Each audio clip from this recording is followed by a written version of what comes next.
Until I managed to get a deal going with a couple of suppliers to the trade for new motorcycle spares. I'd been using a bike shop about 6 miles away for anything I needed. This had worked well, to start with at least. The establishment in question being run by two brothers, the eldest of which had been pretty accommodating.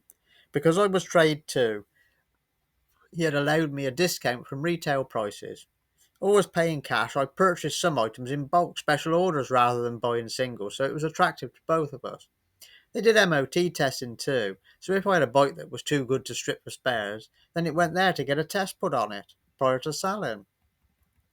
The younger brother was, well, sort of okay with me, though could be a bit sarcastic at times, but was never really enough to take issue with. My granddad being pretty ill, I would call to see him whenever I was in town collecting parts from this place. On the particular morning when things kicked off, I had done just that.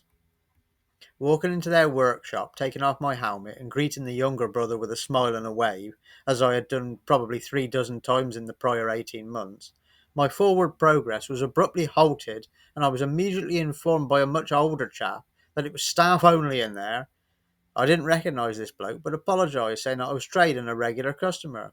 His attitude, however, did not dial down, looking me witheringly up and down as I inquired about an MOT test appointment for some time in the next few days. Lethargically, he went behind the counter to look for the diary, and I asked where the older brother was, the reply being a curt, out and about. This was all quite peculiar.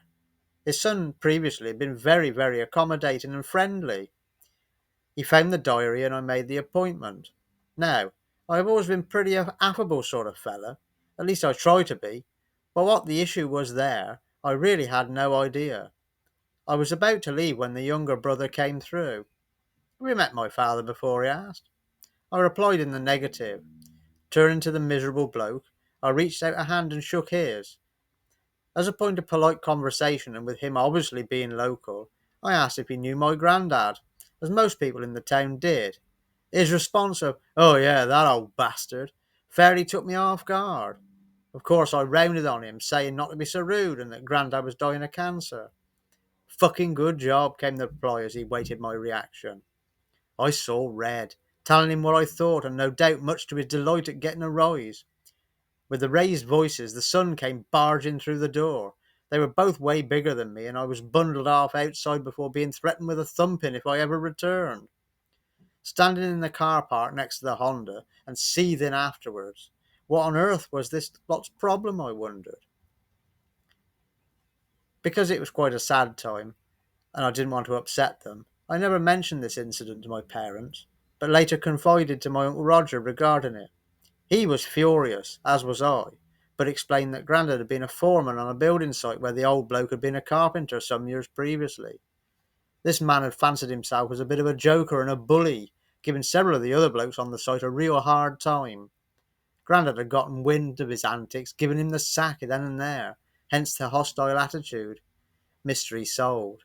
I never did set foot on their premises again. I also made sure to bad-mouth their business to anyone in the motorcycling fraternity should it ever get mentioned, as I still do. The father outlived his eldest son, who had been absent that day, and who sadly died in an accident involving a bonfire years later. A shame, as he was a real sound bloke. Hello there! If you enjoyed this video and would like to see more from my channel, please subscribe. It's really appreciated. Take care. Thank you.